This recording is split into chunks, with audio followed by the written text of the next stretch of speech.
Because a will is a mechanism that, by definition, plays out after the death of the author, it is naturally more susceptible to fraud than many other transactions. The need to combat the possibility of fraud has led the law to place stringent requirements on the execution of wills. This presentation will look at those requirements and then discuss how wills can be revoked. Laws are consistent among states in requiring 4 elements for the execution of a valid will: testamentary capacity, testamentary intent, signature, which must be witnessed, and publication to the witnesses. Testamentary capacity is a low standard to meet.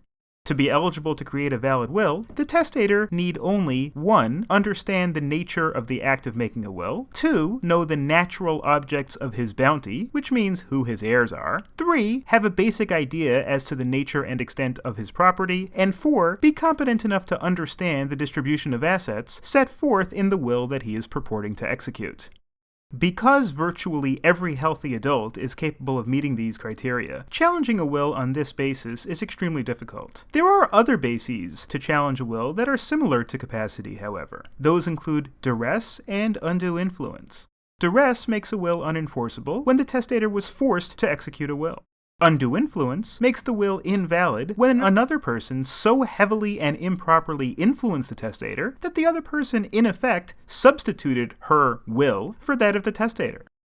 For a will to be valid, the testator must have intended this document to be his will. The will is not valid if the testator is mistaken as to the fundamental nature of the document. For example, if the testator believes that this document is effective immediately, rather than upon death, or does not realize that he is using this document to direct the distribution of his estate, that could be grounds for nullification. The signature and publication elements that we will discuss momentarily are designed to be evidence of testamentary intent.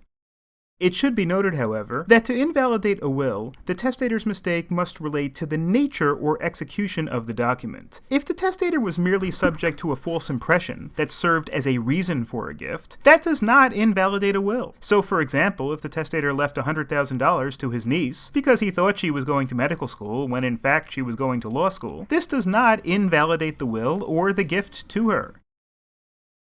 A signature, in this context, means any mark that the testator intended to serve as a signature. It could be his name, a symbol, or the letter X. If the testator is mechanically unable to sign, he can appoint somebody else to sign for him. The key is intent. If the testator caused a mark to be affixed to the document with the intent that the mark serve as his signature, that is sufficient. The signature also must be witnessed, typically by 2 or more competent adults.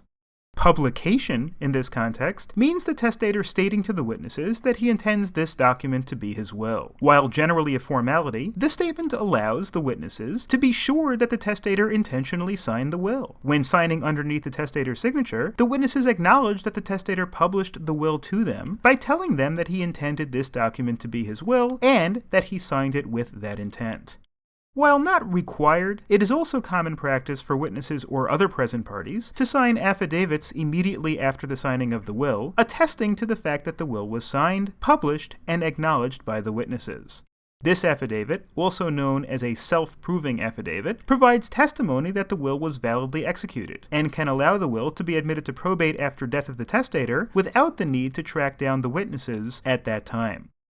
Wills are, by their nature, revocable. This means they can be cancelled or amended at any time and for any reason by the testator. There are 2 ways in which wills can be revoked: subsequent testamentary instrument and physical act. Let's first look at revocation by subsequent instrument. A will can revoke a previous will signed by the same testator. In fact, it's common practice for wills to stipulate that they revoke all previous wills. Otherwise, all valid wills would have to be admitted to probate after death, making the proceeding more complex. If every will that a person executed revoked all previous wills, then only the latest one needs to be admitted to probate. On the other hand, it's also possible to intentionally leave a previous will in effect, but to execute a new one to make additions or amendments. A testamentary instrument that is not intended to be a complete will is known as a codicil. A codicil is used when one wants to change a will, but doesn't want to go through the hassle of drafting an entirely new will. All provisions of the previous will can be left in effect. As will drafts today are typically saved in Microsoft Word or similar formats and can be easily edited and re-executed, the need for codicils has naturally declined. It's usually easier just to re-execute an amended version of the old will than to bother with a codicil and have two valid testamentary instruments floating around. If there are two valid wills, then they both control to the extent that they are consistent with each other. To the extent they are inconsistent with each other, the more recent will or codicil controls, since the latter instrument implicitly revoked the provision of the earlier instrument that it contradicted. Finally, a will can be revoked by physically destroying it with the intent of revoking it through that act.